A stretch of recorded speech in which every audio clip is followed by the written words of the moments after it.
Ravichandran sir, மத்திய அரசு இந்த மாதிரியான பிரச்சனைகளை சுமூகமாக முடிக்கணும்.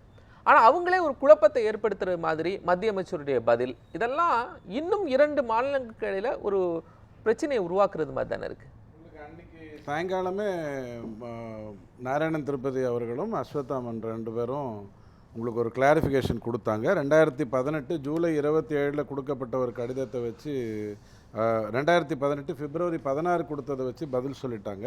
2018 அக்டோபர் 24 சிடபிள்யூசி கொடுத்துருக்கிறதுல காவேரி ஆணையத்தை பொறுத்த வரைக்கும் ஒப்புதல் இல்லாமல் பண்ண முடியாதுன்னு ஏற்கனவே சொல்லியாச்சுன்னு சொல்லியிருக்காங்க. ஸோ அதை இன்னும் நம்ம மனசில் ஏற்றிக்கல. ஏன்னா நாராயணன் திருப்பதி பேசுகிறதெல்லாம் கேட்குறதுக்கு வழி இல்லாமல் போகுதுங்கிறதுனால தான். இல்லை, இன்னொரு மத்திய அமைச்சருக்கு ரெஸ்பான்ஸ்ஃபுல்லாக சொல்லியிருக்கணும். பாருங்க, நான் ஒரு தவறு பண்ணேன், அந்த தவறை என்னுடைய ஆள் சரி பண்ணிட்டார். கோர்ட்டு சொன்னது நிஜம்தானே, அதில் தான் மாற்றம் இருக்கா? இன்ட்ரஸ்டேட் ரிவர்னு தான் காவேரியை கூப்பிடுறோம். காவேரியை கர்நாடகாவோட ரிவர்னு சொல்லலை. ஸோ ரொம்ப தெளிவாக அந்த மேகதாட்டுவை பொறுத்த வரைக்கும் டிஎம்கே போய் பாராளுமன்றத்தில் சண்டை போட்டாங்க. ஏன் இந்த கேள்விக்கு பதில் சொல்லலைன்னா உடனே அவங்கள இருக்கக்கூடிய அறிவார்த்தவர்கள் சொல்லியிருப்பாங்க, இல்லைனா அவர் தப்பாக பார்த்துட்டாரு, அக்டோபர் 24 2018 ஏற்கனவே சொல்லிட்டாங்க, இதெல்லாம் குழப்பம் வந்தது காரணமே 2007 தான், அப்போ நாம் தான் ஆட்சியில் இருந்தோன்னு சொல்லிட்டதுக்கப்புறம் மேட்டர் முடிச்சிருப்பாங்க. இப்போ பிரதமர் ஏன் பேசலை? அவர் ஏன் சும்மா உட்காந்துருக்காரு? அவர் ஏன் ஆஸ்திரேலியா போகிறாரு? அவர் ஏன் நெதர்லாந்து போகிறாருன்னா 3/8/1988 பிரதமர் பேச முடியும்னு இருந்தது. 3/8/1998 வரைக்கும் பிரச்சனை வந்தால் பிரதமர் தலையிட முடியும்னு இருந்தது. அதை நீக்கியது கலைஞர் கருணாநிதி ஐயா, காவேரி நீதி இதில் இருந்து. இப்போ விஜய் போகிறார், அவருக்கு இருக்கிறது 3 வாய்ப்பு. பிரதமர் பேச முடியாது. இப்போ இருக்கக்கூடிய இந்த ஆணைய சட்டப்படி, இந்த இதுபடி பிரதமர் தலையிட்டு பேச முடியாது. ஆனால் 2 வருஷத்துக்கு முன்னாடி ஸ்டாலினை அவர் தீர்மானம் நிறைவேற்றுறாரு, நாங்களும் காங்கிரஸும் கூட்டணி தான், ஆனால் நாங்கள் பேசிக்க மாட்டோம், நீங்கள் தான் வந்து பேசணும் அப்படிங்கிற மாதிரியான ஒரு தீர்மானத்தை போடுறாரு. கேள்வி என்ன? இப்போ விஜய் போகிறார், எனக்கு இத்தனை டிஎம்சி தண்ணி கொடுக்கணும்னு ஆணையம் சொல்லியிருக்கு, அது ஏன் நீங்கள் கொடுக்க மாட்டேங்கிறீங்க? ஆணையம் நேர்மையான ஒரு விஷயம் தானே. சிவகுமார் பேசினதில் பாகுபலி 1 மட்டும் சொல்லிட்டார், பாகுபலி 2 சொல்லலை. அங்கே தான் வில்லங்கம் இருக்குது.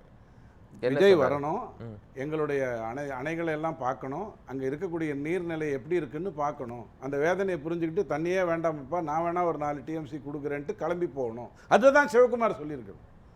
14,000 கோடி மேகதாட்டு டேம்னுடைய ப்ராஜெக்ட். எந்த அரசியல்வாதியாவது அதை சும்மா விட்டுருவானா? அங்கே இருக்கக்கூடிய மக்கள் அதை கேட்கல. உங்களுக்கு நல்லா புரிஞ்சுக்கோங்க, காவேரியை பொறுத்த வரைக்கும் 17% தான் காவேரியோடைய நீர் பெங்களூருக்கு பயன்படுது. 59 பயன்படுறது எல்லாமே துங்கபத்ராலேருந்து கிருஷ்ணாவிலேருந்து தான் காவேரிக்கு. 1/3 தான் காவேரி படுகையில் பெங்களூர் இருக்குது, மீதி 2/3 காவேரி படுக்கையில் இல்லை. ஸோ இதெல்லாம் அவங்க தொடர்ந்து பேசுகிறாங்க. கெப்பாசிட்டி நீங்கள் சொல்கிறீங்க சார், ஏன் தமிழ்நாட்டுக்கு கொடுக்கல அப்படிங்கிறதுக்கு ஒரு ரீசனபிளான பதில. இப்போ ஒன்றுமே வேண்டாங்க, நான் போகிறேன். வறண்டு இருக்குல்ல, இங்குள்ள விவசாயம் வறண்டு இருக்குல்ல, ஆமாம், டெல்டா வறண்டு இருக்குல்ல. எங்க எல்லாமே ஒரு இதுவாக புரிஞ்சுக்கிட்டு ஜீவோவா மாற்றி எடூரப்ப கிடச்ச 2 கேப்பில் கர்நாடகாவை அந்த ஆணையத்துக்குள்ளே கொண்டு அத்தனையும் செய்தது அதிமுகவும் பிஜேபியும் தான். அதில் எந்த மாற்று கருத்தும் இல்லை. துரோகம் எழுச்சதெல்லாம் காங்கிரஸும் திமுகவும் தான் இந்த விஷயத்தில். ஆனால் இப்போது இவர் போகிறார். யார் போகிறாரு? நம்ம விஜய் போகிறார். அவருக்கு இருக்கிற 2 வாய்ப்பு தான். அவங்க டிமாண்ட் வைக்கிறாங்க, எனக்கு மேகதாட்டுக்கு கிளியரன்ஸ் வேணும், நீங்கள் கொடுங்கன்னு சொல்கிறாங்க. இன்னொரு விஷயம் சொல்லட்டுமா? இந்த குழப்பம் இருக்கு இல்லையா, அந்தந்த மாநிலம் டேம் கட்டிக்கலாம், அவங்க வேணும்னா சேமிச்சுக்கலாங்கிறது, அது தவறு. இந்த விஷயத்தில், காவேரி விஷயத்தில் என்ன தவறுன்னா, நீங்கள் சேமித்து கொள்ளலாம், தப்பே கிடையாது. பாண்டிச்சேரி கூட சொல்லியிருக்காங்க, சேமித்துக்கோங்க. ஆனால் பயன்படுத்துறதா இருந்ததுன்னா ஒப்புதல் வேணும். நல்லா புரிஞ்சுக்கோங்க. ஸோ என்கிட்ட தண்ணி இல்லாத போது நீ பயன்படுத்திட்டீங்கன்னா எனக்கு அது ஒப்புதல் வேணும். இதெல்லாம் அதில் இருக்குது. இதெல்லாம் எடுத்து சொல்லலாம். நீதிமன்றம் உச்ச நீதிமன்றம் சொன்னாலே கர்நாடகாவில் ஒத்துக்க மாட்டேங்கிறாங்க. பிரச்சனையை திசை திருப்புறாங்க. இங்கே எப்படி ஒரு ரூபாய்க்கு 29 பைசா தான் வருதுன்னு ஒரு பொய்யை சொன்னாங்களோ, மத்திய அரசு வஞ்சிக்கிறது 2000 கோடி கொடுக்கலன்னு பொய்யை சொன்னாங்களோ, அப்படி அங்கேயும் பொய் சொல்கிறாங்க. அங்கே இருக்கிற மக்களுக்கு ஒன்றும் இந்த தண்ணி பகிர்றதில் எந்த பிரச்சனை இருக்குங்கிறது ஒன்றும் கிடையாது. தண்ணி வர வரைக்கும் ஓகே தான், அதில் ஒன்றும் மாற்று கருத்தே இல்லை. இப்போ கேள்வி என்னன்னா, இந்த டேம் எல்லாம் அவங்க கட்டியிருக்காங்க. தமிழ்நாடு மக்கள் பாதிக்கப்படுறாங்க தண்ணி இல்லாமல், அதுக்கு என்ன செய்ய போகிறாங்க? ஒரே ஆப்ஷன் தாங்க. சொல்ல போனால் முயற்சி பண்ணி பேச போகிறாரு. ஆப்ஷன் தான். சென்ட்ரல் கவர்மெண்ட்டுக்கு ஒரு ரெஸ்பான்சிபிலிட்டி இல்லையா? இது எடுத்தது கருணாநிதி ஐயா. நான் தான் சொல்றேனே, 3/8/1998 அதுக்கு காவிரி நடுவர் மன்றத்திலிருந்து ஒவ்வொன்றாக காவிரி ஒழுங்காற்று ஆணையம் வரைக்கும் வந்துடுச்சு சார். பல விஷயங்கள் அதில் மாறி. ஜெயலலிதா போய் சந்திச்சுட்டு வந்தாங்களா? ஒரு சொட்டு தண்ணி கூட கொடுக்க முடியாதுன்னு அப்போ ஷட்டர் சொன்னாரா? நீதிமன்ற ஆணை இருந்தது. என்ன பண்ணிருக்க முடியும்? அன்னைக்கு இருந்த ஆணையம் என்ன சொல்லுது? எக்காரணம் கொண்டும் பிரதமர் உள்ள தலையிடக்கூடாது. ஆணையம் சொல்றது இல்ல, அதுக்கு முன்னாடியே நீக்கிட்டாங்க. ஆணையத்துல பிரதமருக்கு வேலை கிடையாது, ஆணையத்துல இருக்கிறதெல்லாம் தண்ணீர் வந்தது. ஆமா. அப்போ அதுக்கப்புறம் வந்தது இன்னொரு சோக கதையும் சொல்றேன். இப்போ இந்த விஷயத்துக்குள்ள பேசியாச்சு, நீதிமன்றம் சொல்லிடுச்சு. மத்திய அரசால என்ன பண்ண முடியும்? அங்க இருக்கக்கூடிய ஃபினான்சர்ஸை ஸ்டாப் பண்ண முடியும். நீ ஒத்துக்கலையா, நான் உன்னை மாநிலம்னு ஏத்துக்க மாட்டேன் சொல்ல முடியும். சொல்லலாமா? இங்க இருக்கக்கூடிய கம்யூனிஸ்டோ இங்க இருக்கக்கூடிய காங்கிரஸோ உடனே அதை அங்க ஏத்துப்பாங்களா? அப்படி பண்ண முடியாது. அவங்களுக்கு பிரச்சனையை புரிய வச்சு தான் ஆகணும். ஒன்னா மேகதாட்டுவை நான் ஒத்துக்கிறேன், அதனால ஒன்றும் பிரச்சனை கிடையாது. மிஞ்சி போனால் என்ன தண்ணியை சேமிக்க போற, எத்தனையோ காட்டுகள்லாம் அழிக்க போற, நாளைய நோக்கி நீ போற, 14,000 கோடியில் 16% தேங்க்யூன்ட்டு நான் விட்டுறலாம். அப்போ நான் என்ன சொல்லணும், 219 வருடங்களுக்கு முன்னாடி என்கிட்ட இருந்த உரிமை இருந்தது இல்லையா, அதாவது ராஜதானிக்கும் மைசூர் மகாராஜாக்கும் இருந்த உரிமை இருக்கு இல்லையா, அதை நான் டோட்டலாக புதுப்பிக்கிறேன். அப்படியே ஒத்துக்கணும். அதில் என்ன இருக்கோ அதை அப்படியே நீங்கள் ஒத்துக்கொள்வதாக இருந்தால், நீங்க ஏற்கனவே ஏமாவதி கட்டினீங்க, கபினி கட்டினீங்க, அது கட்டினீங்க, எல்லாம் பண்ணிட்டீங்களா, கூட சேர்த்து இதையும் கட்டிக்கோங்கன்னு சொல்லலாம். சரி, அப்போ அங்க இருக்கக்கூடிய அரசியல்வாதிகள் உட்கார்ந்து பேசுறதுக்கு வாய்ப்பு. அமைச்சருடைய அந்த கருத்துக்கு, நாடாளுமன்றத்தில் அவர் தெரிவிச்ச கருத்துக்கு எதிராக முதலமைச்சர் விஜய் என்ன பண்றாரு, கடிதம் எழுதுறாரு, அப்படிலாம் இல்லை அப்படின்னு. அதுக்கு என்ன ரெஸ்பான்ஸ் வந்துச்சு பாருங்க? ஒரு தவறு நடந்ததுன்னா ஒரு ஆர்டிஐக்கு நீங்க கொடுக்கப்படுற தகவல் தப்பா வந்ததுன்னு வச்சுக்கோங்க. இப்போ உதயநிதி அன்புமணி ஐயா கேட்டதுக்கு பதில் ஒன்று வந்திருக்கிற தப்புக்கெல்லாம் பாராளுமன்றம் உட்கார்ந்துட்டு பதில் சொல்லிட்டு இருக்காது.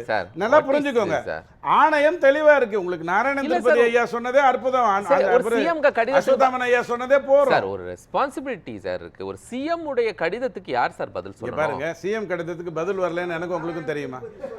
சிஎம் பிரைம் மினிஸ்டர் ஆஃப் தமிழ்நாடுன்னு நினைக்கிறேன் சார். ஆவார் சார், கொஞ்ச நாள் வெயிட் பண்ணுங்க. இங்க யாரும் பர்த் சர்டிபிகேட் வச்சுக்கிட்டு முதலமைச்சர் ஆகிறது இல்ல.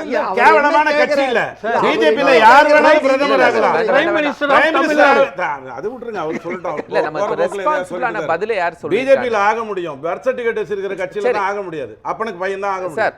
இப்ப கேள்வி என்னன்னா, இதெல்லாம் ஒரு பக்கம் விடுங்க. அப்ப பதில் சொல்லடேன்னு உங்களுக்கு தெரியுமா? இல்ல, இதுவரைக்கும் எனக்கு தெரியல சார். உங்களுக்கு தெரியாதுங்கிறது மட்டும் தானே நான் என்ன கேட்கிறேன். இல்ல, கேட்ட கேள்வி எனக்கு தெரியுது, வந்த பதில் எனக்கு ஏங்க இதுக்கு முன்னாடி எத்தனையோ கேள்விகள் நம்ம தமிழ்நாட்டுல இருந்து போயிருக்கு. ஒவ்வொன்றுத்துக்கும் பதில் வந்துதான் நமக்கு ஏதாவது தெரியுமா? இது ஒரு தவறு நடந்தது, ஒரு ஓவர் சைட்ல நடந்த ஒரு தவறு. அப்ப சிஎம் சுட்டி காட்டியிருக்காரு. சிஎம் சுட்டி காட்டியிருக்காரு. ஏங்க சுட்டி காட்டி, இப்ப நானும் கூட இப்ப இத்தனை பேர் கிளாரிஃபை பண்ணதுக்கு அப்புறம் நீங்களும் நானும் சுட்டி காட்டு தானே செய்யறோம். அக்டோபர் 24 வந்த அந்த கிளாரிஃபிகேஷன் தப்பா? நீதிமன்றம் கொடுத்த அந்த கிளாரிஃபிகேஷன் தப்பா? இது நடந்தது ஆகஸ்ட், அது நடந்தது அக்டோபர். தவறு நடந்ததுன்னா திருத்திக்க போகிறோம். உடனே அதுக்காக எந்திரிச்சு நான் தான் தமிழர் காவலன் அப்படின்னு சண்டை போட்டுட்டு இருக்க முடியுமா? நீதிமன்றம் சொன்னாலே கேட்க மாட்டேங்கிறான் சார். இந்தியாவில் இருக்கக்கூடிய பணக்கார எம்எல்ஏக்கள், பணக்கார எம்பிக்கள் இருக்கிறதெல்லாம் கர்நாடகாவில் தான். அவங்க ஒன்றும் பணத்துக்காக ஒன்று பண்ணணுங்கிற அவசியமே கிடையாது. ஆனால் இந்த திட்டம், மேகதாட்டு திட்டம் காமராஜையா காலத்திலிருந்து பேசப்படுகின்ற ஒரு விஷயம். ஏன் அது நடக்காமல் இருக்குது? ஏதோ ஒரு இடத்துல நீ விட்டு கொடுக்கணும்னு முடிவு பண்ணுறியா? அதுவார் திருப்பி எனக்கு அந்த காலாவதியான 1974 காலாவதியான அதே இதில் சரத்தில் எனக்கு வரணும். 313 கொடுக்க முடியாட்டியும், 405 கொடுக்க முடியாட்டியும், 117 ஒழுங்காக கொடுக்கணும். அதில் எந்த ப்ராப்ளமும் இருக்கக்கூடாதுன்னு புதுசாக பேசினா தப்பாயிடுமா? அதை கோர்ட்டுக்கு அவமதிப்பாயிடுமா? இப்போ எனக்கும் உங்களுக்கும் ஒரு கொலை வழக்கு இருக்குன்னு வச்சுக்கோங்க, நானும் நீங்களும் பேசிக்கூடாதா? நாளைக்கு வாய்தா இருக்குங்கிறதுக்காக நானும் நீங்களும் பேசிக்கூடாதா? பேசலாமே. பேசுகிற முயற்சி தான் இதில் ப்ராப்ளம் சால்வ் பண்ணும். அதை தான் விஜய் முயற்சி பண்ணுறாரு. ஆனால் இங்கே அந்த பர்டிகுலர் மாண்டியா ஏரியாவில் இருக்கக்கூடிய பிரச்சனைகள் எல்லாமே அங்கே இருக்கக்கூடிய லோக்கல் அரசியல்வாதிகள் பண்ணுற ஒரு சாதாரணமான ஒரு விஷயம்தான் சார். எந்த அளவுக்கு சீப்பான ஒரு பாலிடிக்ஸ் நடந்ததுன்னா புரிஞ்சுக்கோங்க. சம்பா பயிர்களை காப்பாற்றுவதற்காக எஸ்.எம். கிருஷ்ணா தண்ணி திறந்து விடுறேங்கிறாரு. ஜெயலலிதா அம்மா கேட்டதுக்கு விடுறேங்கிறாரு. விட்டா ஜெயலலிதாக்கு அது அட்வான்டேஜ் ஆயிடும்னு சொல்லி அதை மறுத்துட்டாங்கன்னு எஸ்.எம். கிருஷ்ணா அவர்கள் சுயசரிதையில எழுதுறாரு. இங்க இருக்கக்கூடிய அரசியல் கட்சிகள் அப்படி பண்ணிச்சுன்னு அவரே எழுதுறாரு. ஸோ அந்த அளவுக்கான அரசியல் பிரச்சனையா ஒன்று மாறி இருக்கு அப்படின்னு சொன்னால், அப்படி மாறி இருக்குன்னு சொன்னால் அதுக்கு பேச்சுவார்த்தை மட்டும்தான் தீர்வாக வர முடியும். ஆனால் இந்த பேச்சுவார்த்தையினால நல்லா புரிஞ்சுக்கோங்க, எந்த பேச்சுவார்த்தையுமே நீதிமன்றத்தில் வைக்க வச்ச டாக்குமெண்ட்டை வச்சு தான் பேச முடியும்.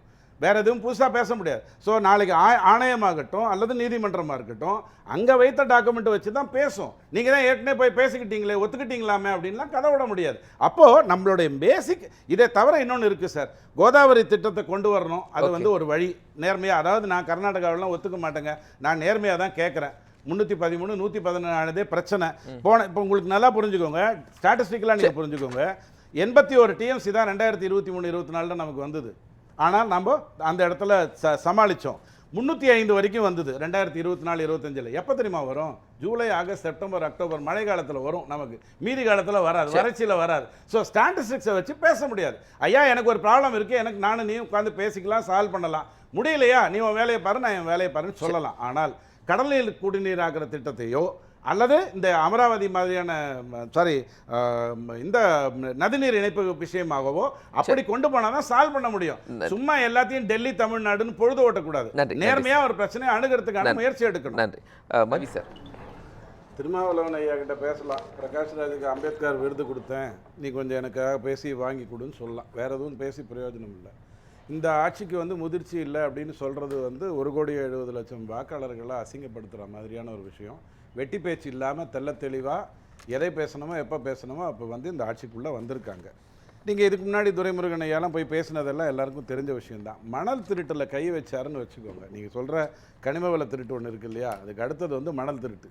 அதில் கை வச்சா கர்நாடகாவில் பாதி பேர் இந்த 14,000 கோடிக்கான கமிஷனுக்காக போராடுறவங்க எல்லாருமே வாயை மூட்டியிருப்பான். ஆங்கிலம் கலந்த நிலையில் தான் பெங்களூர் ஆச்சு, திருச்சிராப்பள்ளி திருச்சியாச்சு. ஆங்கிலத்தை கலக்காமல் விட்டு இந்திய மொழியை கலத்தா மட்டும்தான் அது நல்லா வரும்.